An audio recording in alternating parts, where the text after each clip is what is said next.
Hi, I'm Rich Brown, and this is the Dell XPS One 27. So this is Dell's brand new 27-inch all-in-one. It's actually a new version of a model that came out earlier this year. The big difference with this one is it comes with Windows 8, it has a touchscreen, and it has a new adjustable stand on the back. This is an outstanding all-in-one for a couple reasons, but primarily it's that its resolution is higher than any other 27-inch Windows-based all-in-one on the market. At 2560 by 1440, it's higher than all the other 1910 by 1080 all-in-ones out there. Now you'd expect that a high-resolution monitor and a big screen like this would not be cheap, but Dell is actually highly competitive on price also. The starting price for this unit is $1399 without a touchscreen. Once you go up to the baseline touch unit, it's $1599, and the pricing scales all the way up to about $2,500. This model is the $1999 midpoint model, comes with a Core i7 CPU, a higher-end graphics card, and more memory and a larger hard drive. Although this one is actually going to be $2199 thanks to a Blu-ray drive, although that option won't be available until December.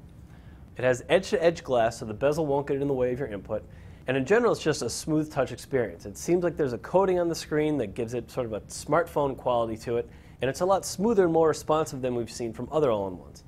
Now it does of course come with a wireless mouse and keyboard. The keyboard in particular feels nice and sturdy. So from this angle you can see the stand here. It's got a couple hinge points. So you can angle it up like this, goes back to about 60 degrees, as well as move it up and down. Now this makes it easier to use the touch input if you're, say, standing in front of it or you just want to quickly interact with the PC. It's not quite the full 90-degree recline that we've seen from other all-in-ones, which actually can be kind of useful. But overall, this is not a bad sacrifice, especially given how easy it is to adjust the stand. So while we're on the side of the system, we can show off the Blu-ray drive here. It's a nice slot loader. And then on this side, you can see there's a couple ports. We've got two USB 3s, analog, as well as an SD card input. Now for ports on the back, it's a little bit clunky because the stand does kind of get in the way here. It's only really kind of awkward with the power cable, and you can adjust the screen enough so it's not that big a deal. Over here, though, you've got a couple more USB 3 ports. There's 4. There's an Ethernet input. There's also an HDMI input and output, which lets you use the Dell with other home video devices. Over here, there's a digital audio output, which is great. And you will see a coax TV tuner jack, but that's actually not going to be available here in the States. It's only here because this is a pre-production model that Dell agreed to send us ahead of time.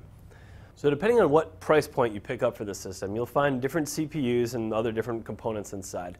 This particular model was a fast performer, one of the fastest Windows 8 all-in-ones we've seen so far. It can play games, it handles Photoshop, pretty much any consumer level task you can throw at it, it's not going to be a problem. Regardless of its internal hardware, the star of the system really is its high-resolution display. For that reason alone, this is the best Windows 8 all-in-one around, and that's why it's an Editor's Choice winner. So I'm Rich Brown. This is the Dell XPS One 27.